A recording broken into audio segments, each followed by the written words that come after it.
Salut tout le monde, avant de commencer la vidéo, je tiens à préciser que celle-ci sera en audio. En effet, moi je suis aveugle, donc c'est compliqué de me filmer. Là j'ai réussi, mais je vais pas rester dans cette position 20 ans. Donc du coup, je vous retrouve pour la vidéo en audio. J'espère que le contenu, lui, restera le même pour vous. Goodbye. Salut tout le monde, c'est le football à l'aveugle. On se retrouve aujourd'hui pour une nouvelle vidéo concernant cette fois une nouvelle série que j'ai décidé de lancer. C'est les 5 pistes pour renforcer le mercato d'une équipe. Ça, contrairement à l'autre, le récap de la saison, ça va durer un peu plus longtemps. Cette série-là va durer plus longtemps. Le prochain épisode, il est sur Lille. Il y a déjà quelqu'un qui a pris la place. Et le prochain épisode des récaps de saison, c'est pour Bordeaux. Ce sera lundi prochain, je crois. Ou mercredi, ouais, ça sera mercredi. Enfin bref, du coup, ce premier épisode sera consacré au PSG. Et je vais donc proposer 5 pistes en argumentant un peu. Pas de façon méga détaillée pour pas que ce soit super long, mais un peu quand même pour pouvoir vous donner mon avis. Donc on a 5 pistes, nous avons un gardien, nous avons un défenseur central, nous avons un latéral gauche, nous avons un milieu de terrain, nous avons un attaquant. Donc vraiment j'ai été presque partout, à part au poste de latéral droit où j'ai pas vraiment essayé de chercher quelque chose. Voilà, donc vous me direz dans les commentaires pour chaque piste, qu'est-ce que vous en pensez, si vous en avez d'autres. Peut-être une ou deux mentions honorables pour moi si j'y pense au cours de la vidéo. J'ai déjà une mention honorable, mais voir pour la suite. On va commencer tout de suite avec donc le gardien. Alors comme vous le savez, Keylor Navas va normalement partir du PSG cet été, et de manière totalement compréhensible vu le traitement qu'il a subi cette saison. Donc Navas va s'en aller du PSG sûrement, et dans l'optique de ce départ, faudrait le remplacer, et si possible par un jeune. Et moi j'avais pensé à Illan Meslier, joueur de Leeds United, gardien international espoir de l'équipe de France.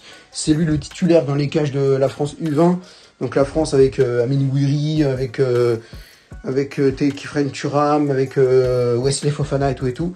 Et bah il est titulaire dans les cages de la France. Et donc Leeds s'est maintenu en première ligue, mais je pense que Illan Meslier, lui, pour se développer, il aurait besoin de partir de Leeds pour aller dans un club un peu plus visible, avec un peu plus de visibilité. Et le PSG en poste de numéro 2, ça pourrait être intéressant parce qu'il jouerait quand même quelques matchs. Donnarumma jouerait pas toute la Ligue 1 et toute la Ligue des Champions, donc je pense que Meslier jouerait quelques matchs et je trouverais ça intéressant. Le mec, il a quand même 21-22 ans, ça a l'air d'être une bonne piste, franchement. Illan Meslier, moi c'est quelqu'un que je prendrais. Ancien Lorientais, donc il connaît la Ligue 1, donc ça c'est cool. Et puis français avec Kimpembe et Mbappé qui sont encore là. Et puis peut-être les arrivées, ça c'est pas dans mes pistes, mais peut-être les arrivées de Paul Pogba ou voire de Aurélien Tchouaméni. Ça pourrait être une bonne cohésion de groupe entre ces 5 joueurs français. Si on a Mbappé, Pogba, Tchouaméni, Kimpembe et Meslier, ça pourrait être bien, plus peut-être un autre renfort que je vais vous proposer maintenant tout de suite, parce que c'est au poste de défenseur central, c'est lui. Et bien au poste de défenseur central, pourquoi déjà? Parce que Ramos, il a 34-35 ans, même s'il poursuit la saison prochaine à Paris, ça va devenir un peu compliqué. Et en plus on a Kimpembe qui est un petit peu sur la sellette, enfin pas sur la sellette de départ, mais en mode ça commence à devenir compliqué pour Kimpembe. Diallo et Kerrer qui sont par contre eux sur la sellette de départ. El Shaddai Bichiabou qui partirait en prêt vers Angers. Eh bien, il faudrait un petit peu de jeunesse dans cette défense centrale, avec Marquinhos qui commence à avoir 30 ans quand même. C'est pas vieux, hein, Marquinhos, c'est pas forcément à lui que je penserais, tu vois. Mais c'est plutôt Ramos, pour voir les possibles départs, le Ramos, Diallo et Kerrer. Eh bien, j'avais pensé à un autre joueur français. C'est pour ça que si Illan Meslier vient, ça pourrait faire un truc ça pourrait faire un truc largement mieux. Et en plus, on pourrait virer Layvin Kurzawa. Ça serait génial. Eh bien, je vais penser au défenseur central de Liverpool, Ibrahima Konaté. Alors, Ibrahima Konaté, il est arrivé en provenance du RB Leipzig, si mes souvenirs sont bons. Et il est parti donc à Liverpool cette année. Je crois même cet hiver, en janvier ou en juillet dernier, je ne sais plus. En tout cas, depuis, il fait, je trouve, de très bonnes performances. Il est grave titulaire avec Liverpool parce que la défense centrale en ce moment c'est un peu compliqué, avec Van Dijk qui se blesse plus. Bon voilà, c'est un peu compliqué, et Konaté a gagné sa place de titulaire dans la charnière centrale des Reds, et je trouve que il se débrouille très bien. Konaté en Ligue des Champions, c'est quand même du très solide, en coupe aussi. Son match face à Wolverhampton est très solide. Moi je pense que Ibrahima Konaté, ça peut être une très bonne piste pour les Parisiens. On a besoin de jeunesse en défense centrale, on a besoin de renouveler la charnière. Et je pense que Ibou Konaté, ça peut être une très bonne idée. Après, le problème dans ce joueur-là, c'est pas forcément dans le joueur lui-même, c'est plutôt dans son contrat. Enfin bon, c'est plutôt dans sa prime de salaire, dans sa prime de transfert. Parce que il vient d'arriver à Liverpool. S'il change directement de club, bah, ça va quand même être assez cher, je pense, pour Paris. Donc, je sais pas combien il coûte Ibrahima Konaté, mais je pense que ça va être un peu cher. Parce qu'il n'est pas tout de suite à la fin de son contrat, il vient tout juste d'arriver. Donc son prix doit être encore assez élevé pour Ibrahima Konaté, mais franchement c'est une très bonne piste. On poursuit avec le poste de latéral gauche avec Raphaël Guerreiro. Alors Raphaël Guerreiro, pour les plus anciens, j'avais déjà proposé ce mec-là l'été dernier et l'été d'avant aussi. Et ben je vais renouveler, et d'ailleurs petit spoiler, il sera aussi dans les 5 pistes pour renforcer le mercato de Lille le 12 prochain. Alors pourquoi Raphaël Guerreiro au PSG? Pourquoi? Parce que Kurzawa, j'espère qu'il va partir. Bernat, ça commence à devenir un peu compliqué. Et Nuno Mendes, c'est un petit peu le boss du latéral gauche. Raphaël Guerreiro, c'est un mec qui a besoin de se relancer. Donc ça, c'est pareil avec Lille, on en parlera. Mais à Paris, je pense que déjà, il peut jouer aussi au milieu de terrain. Donc ça pourrait être faire un petit remplacement pour certains joueurs qui partiraient.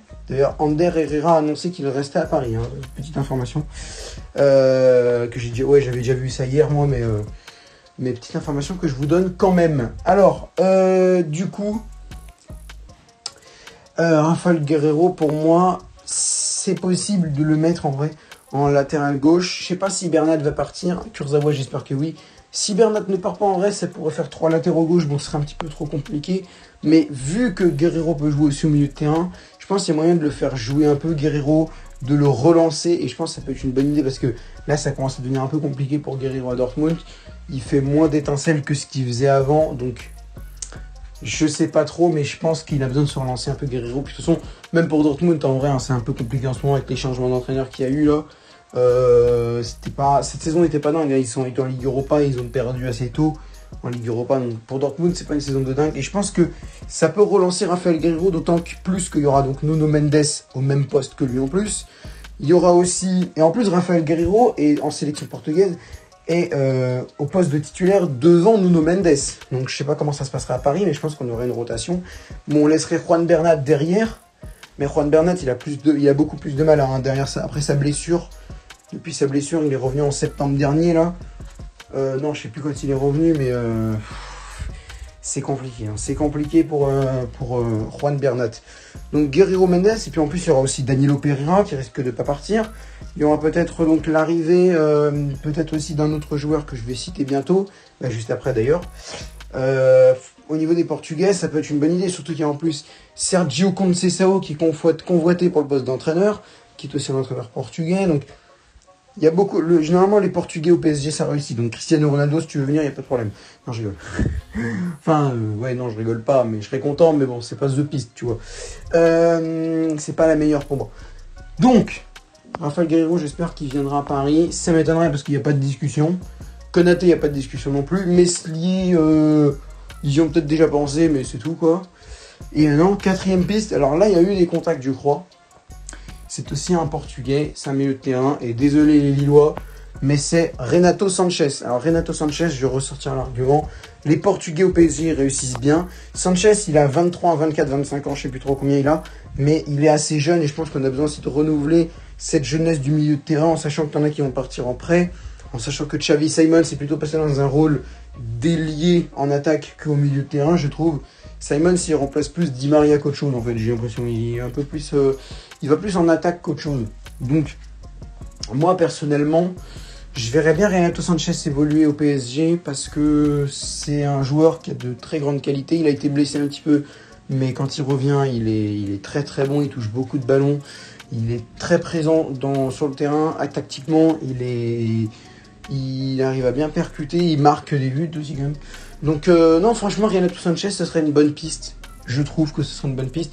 Après, faut pas se dire que les 5 pistes que je propose vont passer. Moi, j'argumente. Après, à vous de me dire oui ou non, machin. Renato Sanchez, en plus, il est en fin de contrat à Lille, je crois. Donc, je me dis, le récupérer libre, ce serait une très bonne affaire pour le PSG. Et on passe au 5e et dernier. C'est peut-être la moins sérieuse. Enfin, pas la moins sérieuse, mais la moins utile tout de suite. C'est pas la plus utile pour le moment. Ce serait la piste d'un très jeune Brésilien. Alors vous allez me dire, attends, il va nous ressortir un mec de Botafogo qui a 12 ans, qui sera bon dans 4 ans. Non, non. C'est un mec qui est déjà pisté par le Real Madrid, qui est déjà pisté par Manchester City, qui est déjà pisté par plein de clubs. Il a 15 ans, je crois 16 ans bientôt, et il s'appelle Endrick. Alors, ce jeune Brésilien-là, apparemment, c'est The Future. Hein. Il est présenté comme le crack brésilien de l'année. Je ne lui souhaite pas d'aller au Real Madrid, parce que le Real Madrid, avec le dernier crack brésilien, c'est-à-dire Régnier, ils ont fait n'importe quoi avec Régnier, ils l'ont foutu à Dortmund, et même je crois qu'à Dortmund, Régnier, il n'est pas titulaire, donc c'est pour te dire.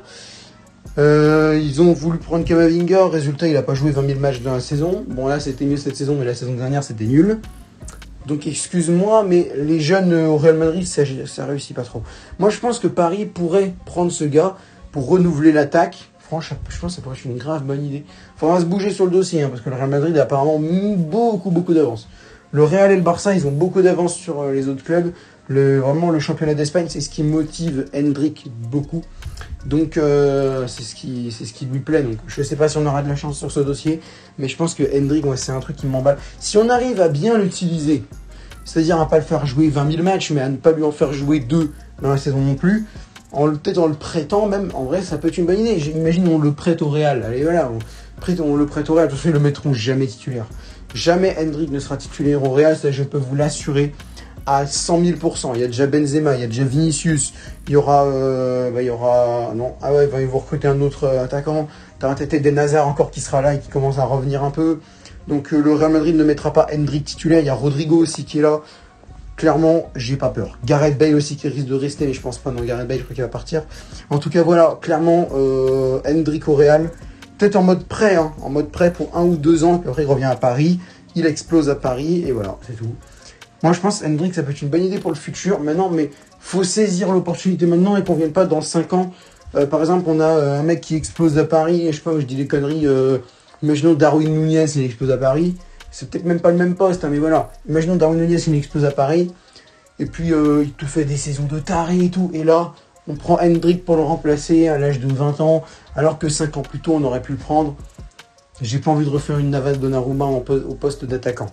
C'est pas exactement pareil, parce que gardien, je peux en avoir qu'un, et des attaquants, tu peux en avoir, je crois, maximum 5 ou 6. Enfin, oui, non, mais je peux faire une composition en 1-1-8. Mais bon, c'est un petit peu suicidaire. Enfin, bref. Mais j'espère qu'on va le prendre maintenant, ou dans 1 an, à la limite, comme ça, au moins, ça pourrait être... Moi, je trouve que ça peut être une très bonne piste. Donc, je récapitule mes pistes. Le gardien, Ilan Meslier. Le défenseur central, Ibrahima Konaté. Le latéral gauche, Rafael Guerreiro.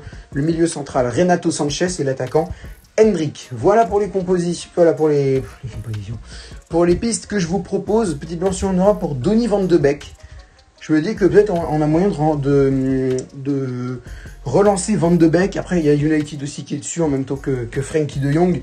Ils sont sur le point de boucler le dossier de Jong d'ailleurs. Et je trouve que c'est très bien. Eric Ten Hag, c'est bien s'il peut récupérer de Jong et Van de Beek pour les relancer un petit peu, les remettre sur leur bonne trajectoire de succès. Je pense que ça ne peut être que bénéfique pour les deux néerlandais. Voilà, c'était ma petite idée. Après, voilà, je suis pas méga sérieux sur ce dossier, mais je me dis pourquoi pas. En vrai, ça peut être une bonne idée. Mais bon, voilà, si on prend Van de Beek, il y a quand même du mieux. Il y a du mieux, mais je me dis ça peut être une bonne idée. Et puis peut-être une autre mention honorable aussi, si on prend pas Endrick. J'aimerais un petit recruter le petit Abdesamad Ezalzouli là, du Barça. Et Zalzouli, en vrai, si on l'utilise bien, un peu comme Endrick, on peut en faire quelque chose de très bien. Enfin bref, merci d'avoir regardé cette vidéo. Si elle vous a plu, n'hésitez pas à lâcher un like, à commenter ou à partager la vidéo à vos amis parisiens. N'hésitez pas aussi à vous abonner en activant la cloche des notifications. On essaie d'atteindre les 390 ou voire 400 abonnés. Peut-être avant la fin de l'été, on verra je verrai comment je m'organise. En tout cas, merci de m'avoir suivi et à bientôt pour une nouvelle vidéo. Salut!